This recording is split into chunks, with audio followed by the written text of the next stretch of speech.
आपको मिलेंगे 180 मिनट्स, जिसमें क्या ऑन एन एवरेज आपको 3 मिनट पर क्वेश्चन मिलेगा।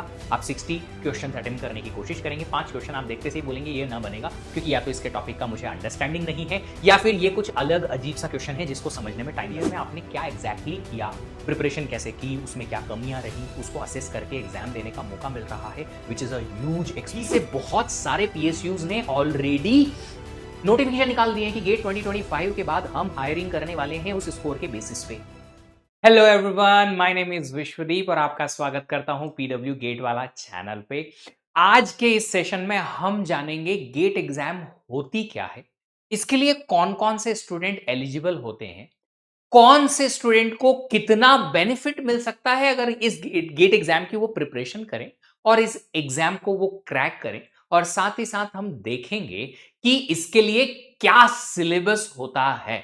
सबसे पहले तो मैं बता दूं कि कोई भी इंजीनियरिंग स्टूडेंट अगर है तो उसे बहुत फायदा होगा अगर वो गेट एग्जाम की प्रिपरेशन करे। नॉट ओनली कि उसे अपने इंजीनियरिंग में जो अपने कॉलेज के सेमेस्टर एग्जाम्स के ग्रेड्स हैं वो इंप्रूव करने में मदद मिलती है। बाकी इसके अलावा उन्हें अपनी इंजीनियरिंग का जो ब्रांच है उसका सॉलिड प्लेटफॉर्म जो है वो मिलता है। फाउंडेशन से एकदम बेसिक से लेके एडवांस लेवल के कंसेप्ट्स क्लियर हो जाते हैं अपनी ब्रांच के, जब वो स्टूडेंट जो इंजीनियरिंग का है और गेट एग्जाम की प्रिपरेशन करता है तो। और ये बहुत सिंपल सी चीज है, आप कोई भी स्टडी में जाएं, अगर आप अपनी इंजीनियरिंग में हो, चाहे आप मेडिकल स्टूडेंट हो, चाहे आप इकोनॉमिक्स स्टूडेंट हो, एमबीए के स्टूडेंट हो, अगर आप प्रिपरेशन में कहीं भी अपनी किसी प्रोफेशनल कोर्स में अपने कोर्स का सबसे ज्यादा नॉलेज लेके जाते हैं तो आपकी एम्प्लॉयबिलिटी इंक्रीज हो जाती है, आपकी मार्केट में डिमांड इंक्रीज हो जाती है और आप one of the top grade student या ग्रेजुएट स्टूडेंट जो है कहलाते हैं। तो चलिए आइए कैसे हम वो करेंगे, कैसे वो अचीव करेंगे वो देखेंगे। बट साथ ही साथ हम देखेंगे गेट एग्जाम के बारे में बेसिक डिटेल्स की होती क्या है और इससे क्या बेनिफिट हो सकता है। तो सबसे पहले हम देखेंगे गेट एग्जाम जो है वो कंडक्ट की जाती है साल में एक बार। 7 टॉप आईआईटी जो सबसे पुराने हैं वो और आईआईएससी, ये 8 इंस्टीट्यूट मिलके और ये एग्जाम कंडक्ट कराते हैं। हर साल कोई ना कोई एक एक एग्जाम कंडक्ट कराता है एक बार। जैसे कि गेट 2024 को ऑर्गेनाइज कराने का जो जिम्मा था आईआईएससी बैंगलोर के पास था। इस बार 25 के लिए आईआईटी रुड़की के लिए है, ऋषि के पास है, और आगे कोई और आईआईटी कंडक्ट कराएगा। बट 7 टॉप के आईआईटीज जो ओल्ड आईआईटीज हैं, IIT Bombay, Delhi, Madras, then Kanpur, Roorkee, Kharagpur and Guwahati, ये 7 आईआईटी और आईआईएससी मिलकर कंडक्ट कराते हैं। एग्जाम होता है फरवरी के फर्स्ट 2 वीकेंड पे। इस बारी थोड़ा सा प्रॉब्लम क्रिएट हुआ because of engineering services exam. 2025 की इंजीनियरिंग सर्विसेज एग्जाम जो थी वो सेकेंड वीक ऑफ फेब में होने वाली थी वीकेंड को, इसलिए गेट एग्जाम को थर्ड वीक पे शिफ्ट करना पड़ा। That is very rare. Next year से ऐसा नहीं होगा क्योंकि अब इंजीनियरिंग सर्विसेज एग्जाम जो हैं वो शिफ्ट हो गई हैं जून के टाइम पे। चलिए अब बात करते हैं गेट एग्जाम जो है उसके बारे में डिटेल जानते हैं। तो 100 मार्क का पेपर होता है, जिनको पता है वेल एंड गुड, नहीं पता है तो मैं बता दूं 100 मार्क्स का पेपर होता है।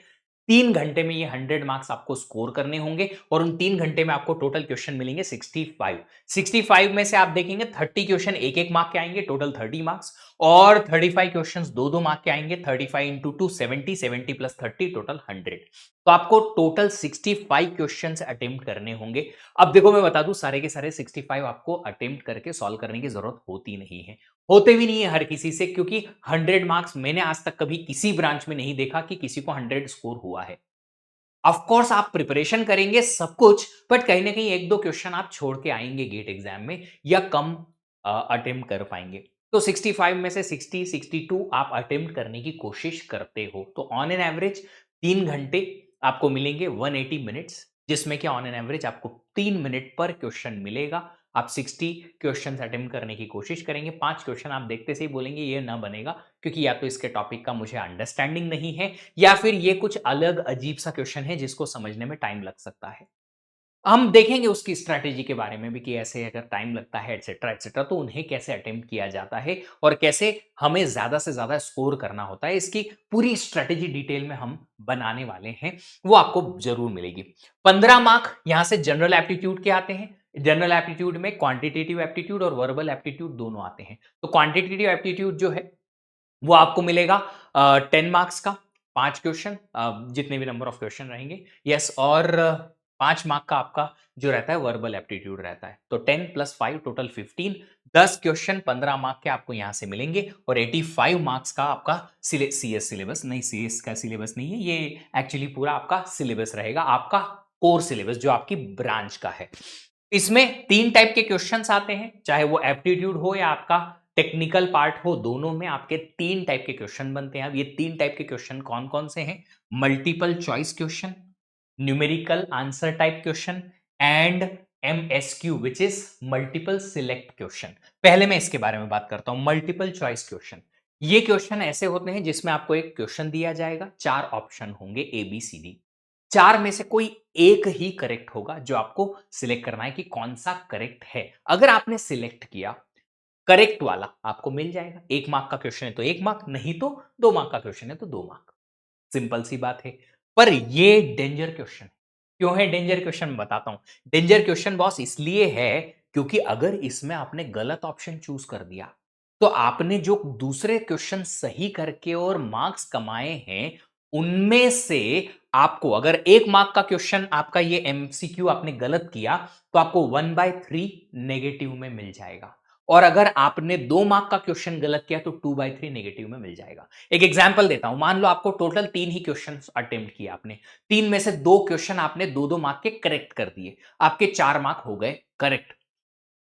दो 2 मार्क का एक और तीसरा क्वेश्चन था जो एमसीक्यू टाइप का था और आपने वो गलत कर दिया।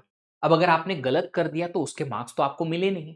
जी हां, इसके अलावा जो मार्क्स आपको मिलने चाहिए थे वो तो मिले नहीं, और जो आपने 4 मार्क्स कमाए दो दूसरे क्वेश्चन करेक्ट करके उसमें से 2/3 मतलब 0.66 माइनस हो गए, तो आपका स्कोर बनेगा 3.33। 4 मार्क्स में से 2/3 माइनस हो जाएगा। इसे कहते हैं नेगेटिव मार्किंग, और सिर्फ एमसीक्यू क्वेश्चंस में होती है। याद रखिएगा, इसके लिए थोड़ा केयरफुली अटेम्प्ट करना पड़ेगा इस टाइप के।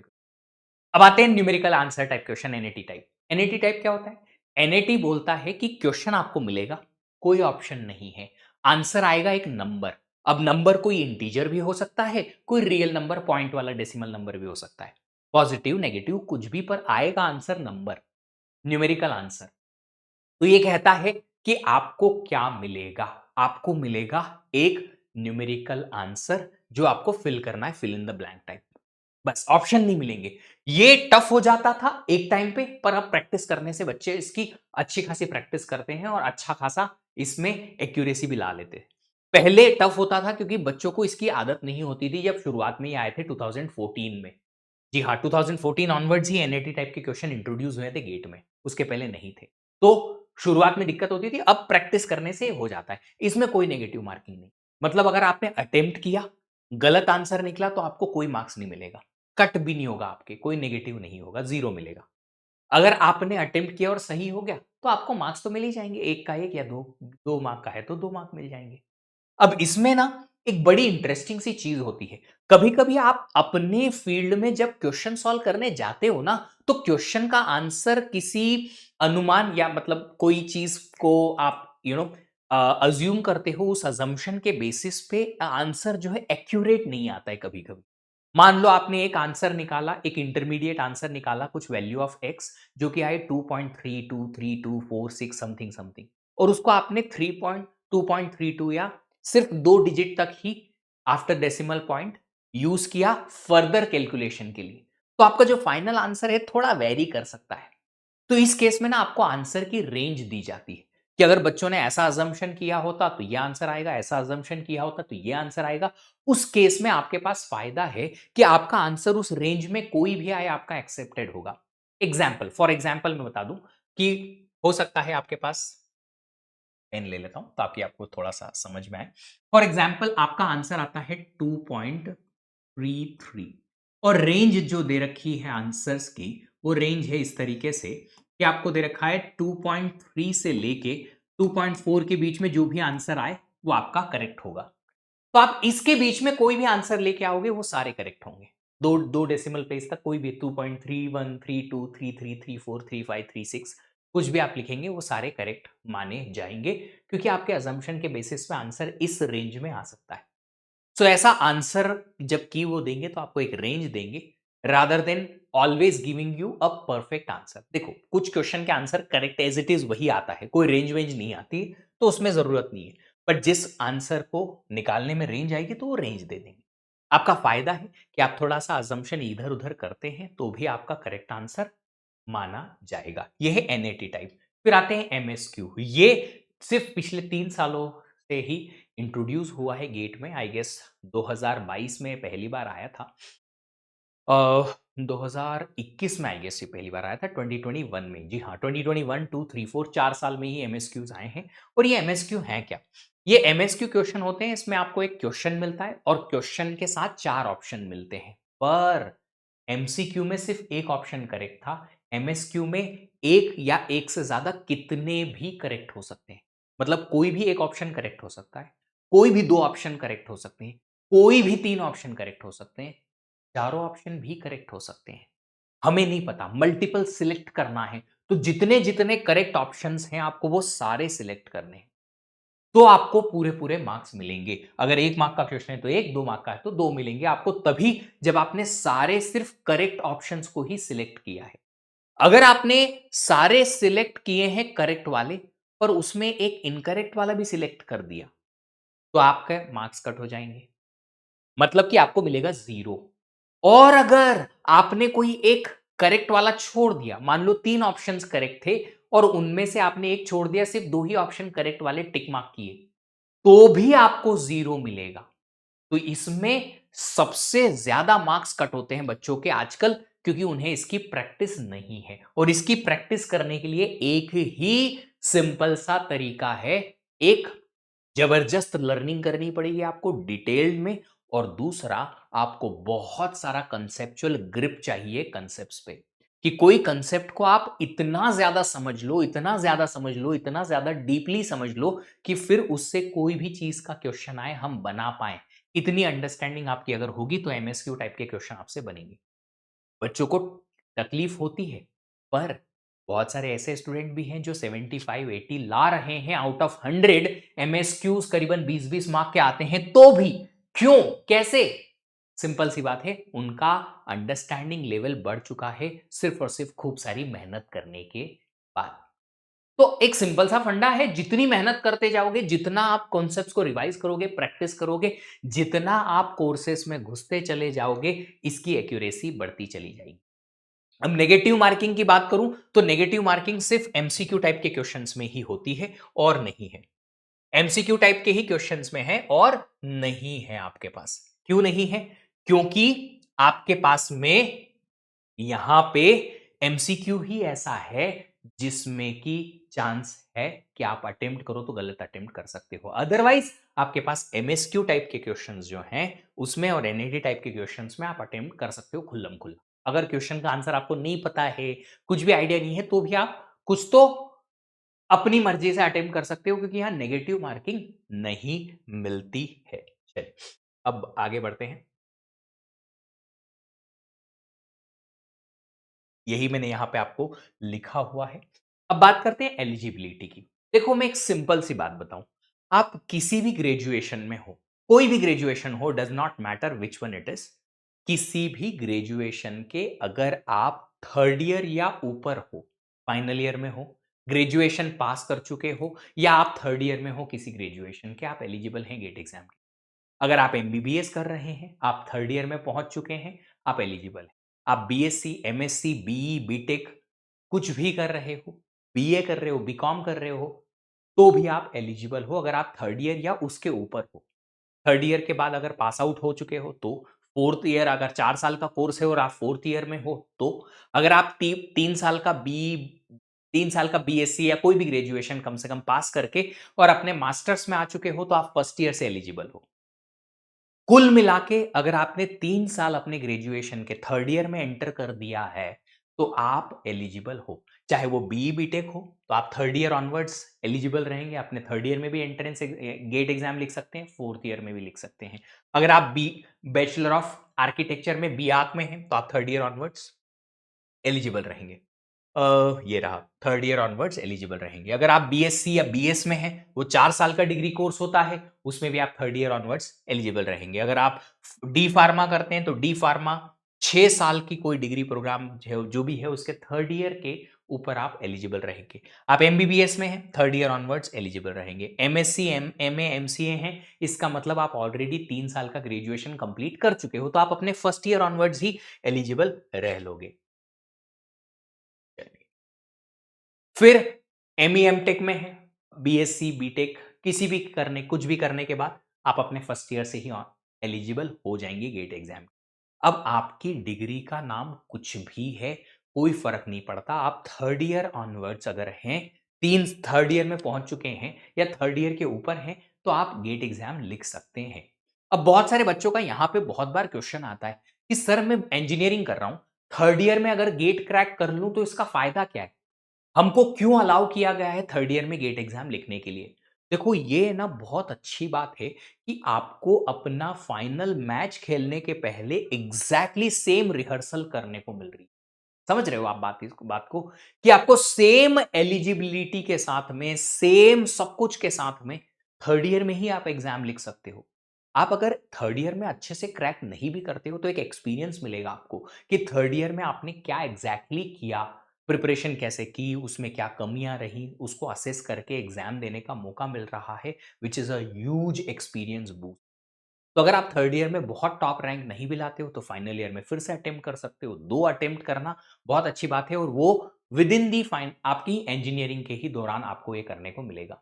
सबसे बड़ा फायदा ये है कि आप इंजीनियरिंग पास होंगे उसके पहले आपको 2 गेट के अटेम्प्ट मिल रहे हैं, जो कि आपको 2 अटेम्प्ट में तो यार कोई भी एग्जाम अगर थोड़ी अच्छी मेहनत की जाए, गेट जैसी एग्जाम तो निकल सकती है बहुत अच्छी रैंक के साथ में, अगर अच्छे से प्रिपरेशन की जाए तो अगर आप थर्ड ईयर में एग्जाम के लिए सीरियस हो जाते हैं और अच्छी रैंक नहीं भी ला पाते हैं तो फाइनल ईयर में अच्छी ले आओ। अगर आप थर्ड ईयर में ला पाते हो, जैसे कि मेरे बहुत सारे स्टूडेंट्स ने किया, एक स्टूडेंट था यश नाम का उसका नाम था, उसका ऑल इंडिया रैंक 19 लेके आया थर्ड ईयर में ही। तो फाइनल ईयर में उसने पूरा कॉन्सेंट्रेशन लगाया अपना लर्निंग पे कि मैं कोडिंग सीख पाऊं, मैं प्रोजेक्ट डेवलपमेंट कर लूं, मैं मशीन लर्निंग सीख पाऊं, इन सारी चीजों। तो आप थर्ड ईयर में ये करो, फाइनल ईयर में अश्योर हो जाओ कि चलो अपना गेट एग्जाम अच्छे से निकल गया है और मैं फाइनल ईयर में अच्छे से क्या कर पाऊंगा, मैं अच्छे से फाइनल ईयर पे अपने प्रोजेक्ट और दूसरे काम पे फोकस कर पाऊंगा, लर्निंग पे फोकस कर पाऊंगा।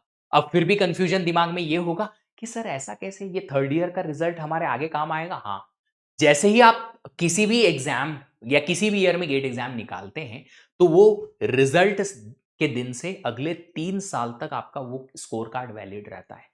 मतलब कि फायदा है बॉस, फायदा ये है कि अगले 3 सालों में कभी भी आप उसको यूज कर सकते हो अपने मास्टर्स के एडमिशन के लिए। आप एमटेक, पीएचडी, एमएससी, मतलब एमटेक रिसर्च होता है, उसमें एडमिशन ले सकते हो अगले 3 सालों में कभी भी।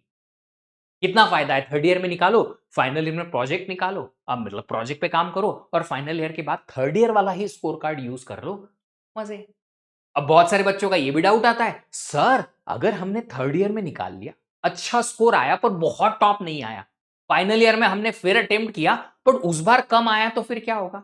देखो, एडमिशन होगा आपके टॉप स्कोर पे, जो भी आपका बेटर स्कोर है वो उसके बेसिस पे आपको एडमिशन दिया जाएगा। आपसे मांगे दोनों साल के स्कोर मांगे जाएंगे कि आपने जब जब गेट एग्जाम लिखा है पिछले 3 सालों में सबके स्कोर हमें बताओ, पूछा जाएगा। बट जो टॉप स्कोर है वो यूज हो जाएगा आपके एडमिशन के लिए। तो जब भी थर्ड ईयर में हो या फाइनल ईयर में हो, जब भी आपका बेटर स्कोर आएगा वो स्कोर यूज होगा आपके एडमिशन को लाने के लिए। इतनी अच्छी बात है ना। तो जितनी जल्दी प्रिपरेशन शुरू कर दोगे उतना ज्यादा फायदा है। अब बहुत सारे बच्चे ना मेरे को ये बोलते हैं कि सर क्यों ना ऐसा करें कि थर्ड ईयर में प्रोजेक्ट प्रोजेक्ट सब कर लें और फाइनल ईयर में आके गेट की प्रिपरेशन करें। मुझे तकलीफ उसमें भी नहीं है। बस एक चीज है कि गेट एग्जाम में ना श्योरिटी नहीं, कोई भी कॉम्पिटिटिव एग्जाम जो है ना वो श्योर नहीं है कि एक साल आपने मेहनत की तो आपको टॉप रैंक आ ही जाएगी। प्रोजेक्ट में आप अपनी मेहनत के अकॉर्डिंग लर्निंग कर सकते हो, उसमें कोई जजमेंट नहीं है, उसमें कोई एग्जाम या कंपटीशन नहीं है। आप जितनी मेहनत करोगे उतना लर्निंग कर पाओगे, उतनी कोडिंग सीख पाओगे और उतना ही प्रोजेक्ट डेवलपमेंट सब कुछ कर सकते हो। डोमेन नॉलेज भी तो चाहिए ना भैया, इंजीनियरिंग का थ्योरेटिकल के अलावा प्रैक्टिकल नॉलेज भी तो चाहिए, चाहिए ना। तो वो सब आप सीख सकते हो, जितना मेहनत करोगे उतना सीख जाओ। और उसमें कोई मार्क्स या ग्रेडिंग या कोई स्कोर नहीं है ना कि जिसके बेसिस पे आपका फ्यूचर आगे बढ़ेगा। पर गेट एग्जाम में है। तो अगर आप फर्स्ट ईयर सेकेंड ईयर में हैं तो मैं तो हमेशा ऐसा कहता हूं, 1 घंटा पर डे स्किल डेवलपमेंट करो, बाकी का टाइम गेट प्रिपरेशन करो, कॉलेज के साथ आसानी से मैनेज होगा, आसानी से मैनेज हो जाएगा। आप थर्ड ईयर में अगर कम नंबर ऑफ स्कोर भी करते हैं, फाइनल ईयर तक आते-आते आप दोनों पैरेलल में करते चले जाएँ। पर अगर आप फर्स्ट ईयर में हैं, तो आपको तो 2 साल मिल रहे हैं, बहुत शानदार तरीके से आप थर्ड ईयर में ही अच्छी रैंक ला सकते हैं, along with the skill development also. पर जितनी जल्दी हो सके गेट एग्जाम निकाल लो। और मेरा हमेशा से ये मानना रहा है कि जब भी कोई इंजीनियरिंग स्टूडेंट या जब भी कोई ग्रेजुएट स्टूडेंट अपना ग्रेजुएशन पूरा करे, उसके पहले उसके हाथ में कुछ हो, गेट का अच्छा स्कोर हो, ताकि वो मास्टर्स के लिए जा पाए, या फिर उसके पास वो कोई अच्छी जॉब की जो हाँ सेटिस्फैक्टरी जॉब है सर, 20 लाख पर एनम की जॉब मिल गई, बढ़िया शानदार। अब बच्चे हंस रहे होंगे सर 20 लाख पर एनम की तो जॉब ही नहीं आती कॉलेज में। अरे कहीं तो आती है, ऐसा तो है नहीं कि आपके कॉलेज में नहीं आती है तो कहीं भी नहीं मिलती। बीटेक कॉलेजेस में भी अच्छी कंपनीज जाती हैं, अच्छे-अच्छे कॉलेजेस में, सारे में नहीं जाती, कोई बात नहीं। पर जो आपको जितने लेवल की जॉब से स्टार्ट करना है अपना करियर, अगर वो मिल गया है, वो आपको कॉलेज से पास आउट होने के पहले लेना है। नहीं गेट क्रैक करना है तो वो भी आपको कॉलेज के खत्म होने के पहले लेना ही लेना है। कॉलेज के बाद हेडेक नहीं मांगता रे बाबा। चलिए तो एलिजिबिलिटी के बारे में मैंने बात किया। अब बात करता हूं बेनिफिट के बारे में। सबसे बड़ा बेनिफिट है एडमिशन। आपका हर किसी का, हर एक स्टूडेंट ये एग्री करेगा इस बात को लेके कि आपके हर किसी का ये एम था, ये टारगेट था 3 साल पहले जब आप जेईई की तैयारी कर रहे थे, अगर आप इंजीनियरिंग स्टूडेंट हैं तो, कि मुझे किसी ना किसी आईआईटी में जाना है। वो सपना उस वक्त पूरा नहीं हो पाया, तो आप दोबारा आपको उस सपने को पूरा करने का चांस है, और बेहतर चांस है। गेट एग्जाम वो चांस है जब आप टॉप के कॉलेजेस में एनआईटी, आईआईटी या आईआईएससी में एमटेक, पीएचडी या एमटेक रिसर्च के लिए जा सकते हैं। अब ये एमटेक रिसर्च क्या है, इसके लिए मैंने पूरा डिटेल में वीडियो बनाया है, आप सर्च कर सकते हो। MTech, MTech R, MTech research, MSR, MS by research, इनके बीच में क्या डिफरेंस है, यही सेम चीज लिख देना। टाइटल लिखना ऐसे, MTech, MTech research, MS research by GATE वाला, आपको मिल जाएगा इसी चैनल पे।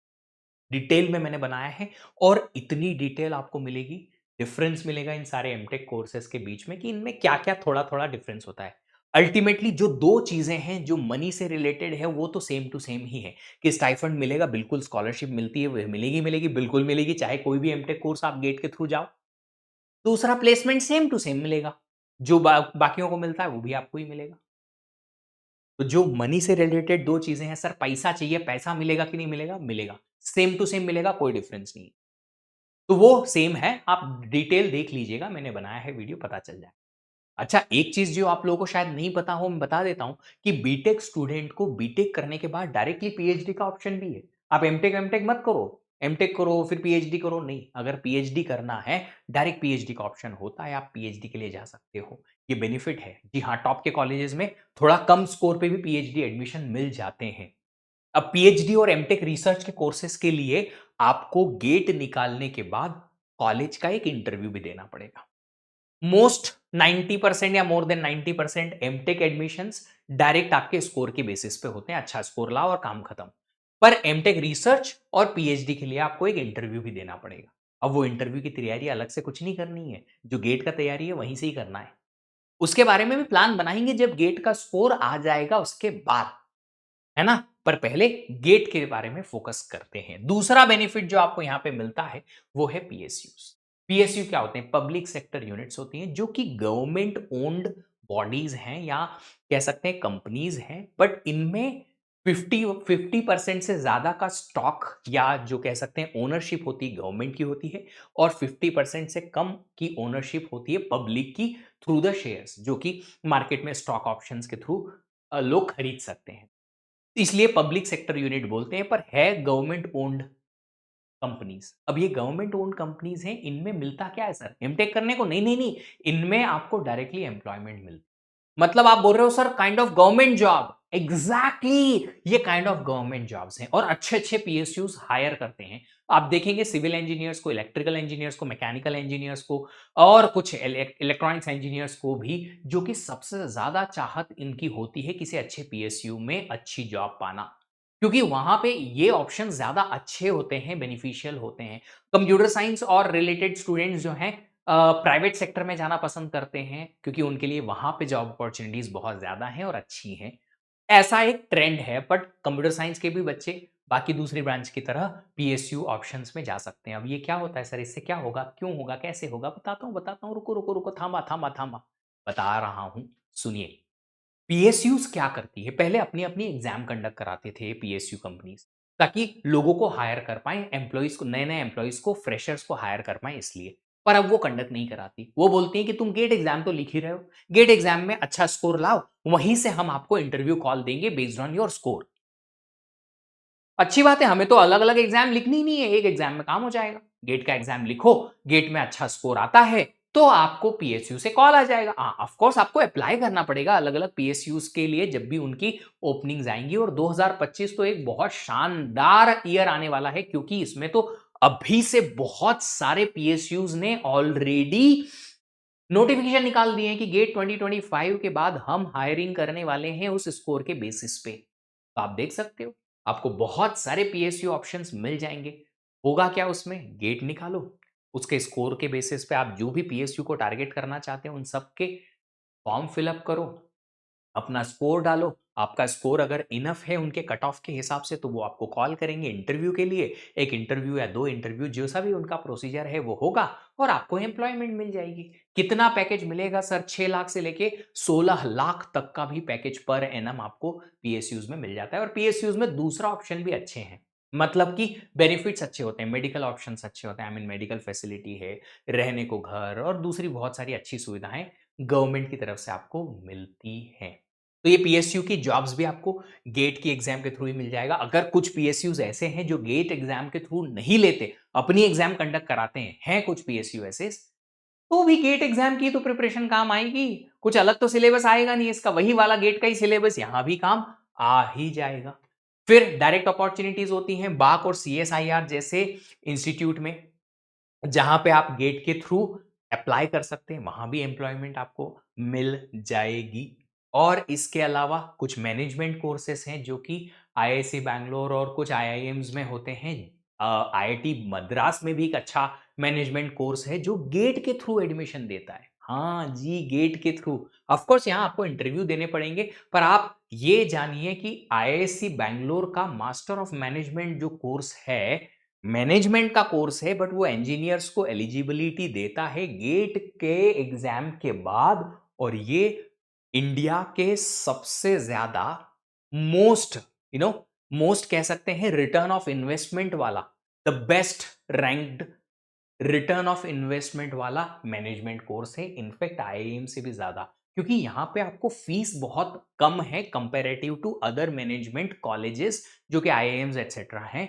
और प्लेसमेंट बहुत अच्छा है। तो आप जितना इन्वेस्ट करेंगे उसका रिटर्न अगर आप जानना चाहते हैं यहां, उतना रिटर्न बहुत अच्छा मिल जाता है, फीस बहुत कम लगती है। आप एक बार चेक कर सकते हैं इस चीज को भी। और इसके अलावा इंडिया के बाहर भी कुछ कॉलेजेस हैं, सिंगापुर है, जर्मनी है, स्विट्जरलैंड है, इन कंट्रीज में जहां पे आप एमटेक रिसर्च या एमएस जो कोर्स है उसमें एडमिशन ले सकते हैं ओनली आफ्टर गेट एग्जाम। उनकी अलग से कोई एग्जाम लिखने की आपको जरूरत नहीं होगी। अच्छा, इसके अलावा कुछ इनडायरेक्ट बेनिफिट्स भी हैं। अब ये इनडायरेक्ट बेनिफिट्स क्या हैं? इनडायरेक्ट बेनिफिट्स जो हैं मैं बता देता हूं ऐसे ही, अगर यहां नहीं है तो। चलिए, इनडायरेक्ट बेनिफिट्स क्या है? सबसे पहले तो आपको कॉम्प्रिहेंसिव प्रिपरेशन मिलेगी दूसरी गवर्नमेंट एग्जाम और पीएसयूज के लिए जिनकी एग्जाम कंडक्ट की जाती है, समथिंग लाइक इसरो। इसरो अपनी एग्जाम कंडक्ट कराता है अलग अलग इंजीनियरिंग पोस्ट के लिए या साइंटिफिक ऑफिसर्स के लिए। पर उसकी प्रिपरेशन में आपको अल्टीमेटली गेट का ही प्रिपरेशन चाहिए। कुछ छोटा मोटा 5-10% ऐसा होता होगा जो एडिशनली आपको प्रिपेयर करना है, बट मोटा मोटा तौर पे आपको गेट का ही सिलेबस एज इट इज है। तो आपको अलग से कुछ खास पढ़ने की जरूरत नहीं है और वो भी एग्जाम के लिए आप तैयारी कर ही पा रहे हो। इसके अलावा आप अगर प्लेसमेंट के लिए जाना चाहते हो अपने ही डोमेन में, चाहे वो आप किसी भी ब्रांच के हो, तो आपको मिलेगा कॉम्प्लीमेंट्री प्रिपरेशन फॉर प्लेसमेंट। कुछ बात समझ में नहीं आई सर, हजम नहीं हो रही है, इसके लिए अलग से हाजमोला लगेगा। सुनिए हाजमोला क्या है। हाजमोला ये है कि आप अगर अपने बीटेक कॉलेजेस में हैं तो बीटेक कॉलेजेस में आपके डोमेन नॉलेज पूछा जाता है प्लेसमेंट में। आप चाहे किसी भी ब्रांच के हो, अगर आप मैकेनिकल से हो और मैकेनिकल की किसी कोर ब्रांच की कोर कंपनी में आप इंटरव्यू देना चाहते हो, तो वो आपसे मैकेनिकल ब्रांच के कंसेप्ट पूछेंगे डिटेल में। अब कॉलेज के टाइम पढ़ते वक़्त हम इतना डिटेल सीख नहीं पाते हैं क्योंकि करिकुलम हमारा बहुत फास्ट ट्रैक चलता है। गेट एग्ज़ाम की तैयारी में इसकी रिक्वायरमेंट होती है कि आप हर एक कांसेप्ट को बड़ा डिटेल में प्रूफ के साथ देखो और वो आपको यहाँ इनफैक्ट अगर मैं अपना पर्सनल एक्सपीरियंस शेयर करूं तो मैंने गेट की एग्जाम की तैयारी की थी 1.5 साल लगभग। आधा साल थर्ड ईयर में की थी, 682 रैंक आई थी। फिर फाइनल ईयर में 1 साल किया, ऑल इंडिया 19 रैंक आई। और वो जो फाइनल ईयर में मेरी प्रिपरेशन हुई, उसमें 1.5 साल में मैंने जो प्रिपरेशन किया है, उसमें मैंने इंटरव्यू की खास कोई प्रिपरेशन की नहीं। मैं गेट के लिए ही फोकस कर रहा था। 2 दिन पहले किसी ने मुझे ऑफिस से, आई मीन कॉलेज से कॉल करके बोला कि आपका एक इंटरव्यू है, आपको इंदौर जाना है एटसेट्रा। पूरा कॉलेज गया, पर मेरा सिलेक्शन हो गया उस इंटरव्यू प्रोसीजर में, जिसमें 5 अलग-अलग स्टेप्स थी। 2 written test, 3 interviews, technical interview, coding preparation etcetera. मैं कंप्यूटर साइंस का हूं इसलिए मैं बता रहा हूं। तो अब ये कैसे हुआ? सिर्फ गेट प्रिपरेशन से। मैंने जो गेट प्रिपरेशन की थी, उसी से ही मुझे सब कुछ मिल गया। मेरा प्लेसमेंट हो गया। तो कॉम्प्लीमेंट्री प्रिपरेशन सिर्फ और सिर्फ इसलिए क्योंकि गेट में जो कोर्सेस पूछे थे या मैंने पढ़े थे, उसी से उन्होंने क्वेश्चन पूछे, मैं आंसर कर पाया आसानी से, and that's how I could crack it. So ये कॉम्प्लीमेंट्री प्रिपरेशन होती है। इसके अलावा जो बच्चे यहाँ इंजीनियरिंग सर्विसेज एग्जाम के लिए तैयारी करना चाहते हैं, इंजीनियरिंग सर्विसेज एग्जाम, ईएसी की एग्जाम, जिसके थ्रू आपको सेंट्रल गवर्नमेंट में आईईएस की पोस्ट मिलती है, इंडियन इंजीनियरिंग सर्विसेज, जहां पे सेंट्रल गवर्नमेंट में इंजीनियर्स अलग अलग डिपार्टमेंट में अपॉइंट किए जाते हैं। तो वो जो एग्जाम होती है, वो 4 ब्रांचेस में होती है, electrical, mechanical, civil and electronics. तो ये 4 ब्रांच के स्टूडेंट्स जो गेट की तैयारी करते हैं, उनमें आपकी जो प्रीलिम्स वाली एग्जाम है, वो किसकी? ईएसी एग्जाम की, वो सेम टू सेम ऑलमोस्ट होती है। तो आपको कहीं न कहीं वहां से भी काफी बड़ा चंक ऑफ सिलेबस गेट के साथ में ही कवर करने को मिल जाएगा। अच्छा, एक चीज यहां पे है कि अगर आप एमटेक या पीएचडी करना जाना चाहते हैं किसी टॉप इंस्टीट्यूट में या किसी भी इंस्टीट्यूट में जिसका एडमिशन आपने गेट के स्कोर के बेसिस पे लिया है, तो आपको फाइनेंशियल असिस्टेंस मिलेगा एमएचआरडी की तरफ से। एमएचआरडी जो है हमारा इंडिया का ministry of human resource department है, जहां से आपको स्टाइफंड मिलती है हर एक स्टूडेंट को पर मंथ। 12,400 है अभी एमई एमटेक एमटेक रिसर्च के लिए, और 28,000 है डायरेक्ट पीएचडी के लिए। तो अगर आप पीएचडी करने जाना चाहते हो, 28,000 रुपीज आपको पर मंथ मिलेगा। और ये इंक्रीज भी हो जाता है अगर आपका जो गाइड हैं, आपके कॉलेज के प्रोफेसर हैं, जो आपको सपोर्ट करना चाहते हैं और आपको अपने पर्सनल फंड्स जो उन्हें रिसर्च के लिए मिल रहा है, वहां से आपको सपोर्ट करना चाहते हैं, तो वहां से आपको ये बढ़ा भी सकते हैं। चलिए अब बात करते हैं सिंपल सी कि सर इसका सिलेबस क्या है। अच्छा, सिलेबस के साथ-साथ एक छोटा-सा पॉइंट यहाँ पे मिस हो गया है, वो है इनडायरेक्ट बेनिफिट में एक्सीलेंट ग्रेड्स। अगर आप कॉलेज के इंजीनियरिंग में हैं, इंजीनियरिंग में आपके यही कोर्सेस आएँगे। मान लो एक कोर्स आता है आपका फ्लूइड मैकेनिक्स, तो आप मैकेनिकल वाले फ्लूइड मैकेनिक्स अपने कॉलेज में तो पढ़ ही रहे हो। अपने गेट के लिए पढ़ रहे हैं। कॉलेज में अगर आप नहीं भी पढ़ेंगे तो गेट के लिए जो पढ़ा है उससे आपकी ऑफ कोर्स ग्रेड्स अच्छी आएँगी, क्योंकि आप बेहतर परफॉर्म कर पाओगे। आपने डिटेल में अगर कोर्स को सीखा है, तो आप किसी भी टाइप का क्वेश्चन सॉल्व कर पाओगे आपकी सेमेस्टर एग्जाम्स में। तो आपकी ग्रेड्स भी इंप्रूव होती जाएँगी, और ये फर्स्ट, सेकंड, थर्ड ईयर तक आपके जितने भी कोर कोर्सेस होते हैं वो गेट में आते ही हैं। मैं सिलेबस बताने वाला हूँ थोड़ी देर बाद। तो ये जो कोर कोर्सेस आपके सिलेबस में आएँगे, तो आप हर एक सेमेस्टर में पाएँगे कि 2 से 3 कोर्सेस आपके सेमेस्टर के ई गेट के सिलेबस में हैं। तो आप कम से कम 50-60% सिलेबस तो ऐसे ही गेट के सिलेबस में कवर करते जाएँगे। आपकी ग्रेड्स हर एक सेमेस्टर में इंप्रूव होती जाएँगी अगर आप वहाँ पे अच्छे से पढ़ते हैं गेट के लिए तो। अब बात करते हैं सिलेबस की। कंप्यूटर साइंस में सिलेबस जो है, मैथमेटिक्स, इंजीनियरिंग मैथमेटिक्स है, जनरल एप्टीट्यूड है। फिर आपके टेक्निकल कोर्सेस में आते हैं डेटा स्ट्रक्चर एंड प्रोग्रामिंग, यहाँ सी प्रोग्रामिंग आती है, algorithms, digital logic, computer organisation architecture, theory of computation, compiler design, DBMS database management system, operating system and computer network. ये सारे कोर्सेस आपके कोर कंप्यूटर साइंस के सिलेबस में आते हैं। अब यही आपके सिलेबस सेमेस्टर के एग्जाम में डेफिनेटली आता है। अलग अलग सेमेस्टर्स में 2-2 3-3 कोर्स है, और इनका कहीं न कहीं ना बेस आगे जाके यूज़ होता है। जैसे कि आप डिस्ट्रीब्यूटेड सिस्टम पढ़ते हो, तो डिस्ट्रीब्यूटेड सिस्टम अगर कोर्स है, तो वो ऑपरेटिंग सिस्टम और कंप्यूटर नेटवर्क का थोड़ा कोलैबोरेशन में आता है, तो उन दोनों के कांसेप्ट आपको आगे यूज़ में आ जाएँगे। वेब टेक्नोलॉजी अगर कॉलेज में आता है, तो कंप्यूटर नेटवर्क का उसमें काफ़ी यूज़ होता है। तो ऐसे आगे आने वाले कोर्सेज़ जो हैं, इनके बेसिस पे आएँगे, तो आपको अगर ये कोर आपका स्ट्रॉन्ग हो गया है, फाउंडेशन आपका बन गया है, तो आपको बाकी के कोर्सेज़ पढ़ना आसान हो जाए। अभी पिछले 2 सालों में मतलब पिछले ही साल एक नया गेट का एग्ज़ाम लॉन्च हुआ है, GATE DA which is data science and artificial intelligence. Syllabus छोटा है, पर यूसेज बहुत बड़ा है, फ्यूचर बहुत ही ज़्यादा शानदार है और अपॉर्च्युनिटीज़ और डिमांड तो बहुत एकदम स्काई हाई टॉप पे है वो। और ये इसका सिलेबस क्या है? इंजीनियरिंग मैथमेटिक्स जिसका वेटेज बहुत ज़्यादा है। डीए में इंजीनियरिंग मैथमेटिक्स लगभग 30-35 मार्क का आता है 100 में से। बाकी सब में 13-15 मार्क्स का ही आता है, पर यहाँ ज़्यादा है। फिर है एप्टीट्यूड, पाइथन प्रोग्रामिंग, एल्गोरिदम, फिर data structure, DBMS, data warehousing, machine learning, AI. अब इसमें डेटा वेयरहाउसिंग में से तो बहुत छोटा सिलेबस है, तो आप इसको हटा सकते हैं। बाकी के कोर्सेस आप अगर कवर भी करेंगे, तो आसानी से आप अच्छे मार्क्स इसमें ला सकते हैं। लास्ट ईयर ही लॉन्च हुआ है, तो पेपर बहुत आसान था लास्ट ईयर। अगले और 1-2 साल में हम एक्सपेक्ट करेंगे कि थोड़ा ईज़ी साइड में ही इसका पेपर जाएगा। ईसीई के लिए mathematics, aptitude, networks and signal system, electronic devices, analog circuits, digital logic and circuits, control system, communications and electromagnetics, EMFT etcetera आपको यहाँ पे पढ़ने को। फिर नेक्स्ट आपका ईएई इलेक्ट्रिकल इंजीनियरिंग के लिए देखें, मैथमेटिक्स एप्टीट्यूड तो कॉमन है ही, वो तो रहेगा ही रहेगा।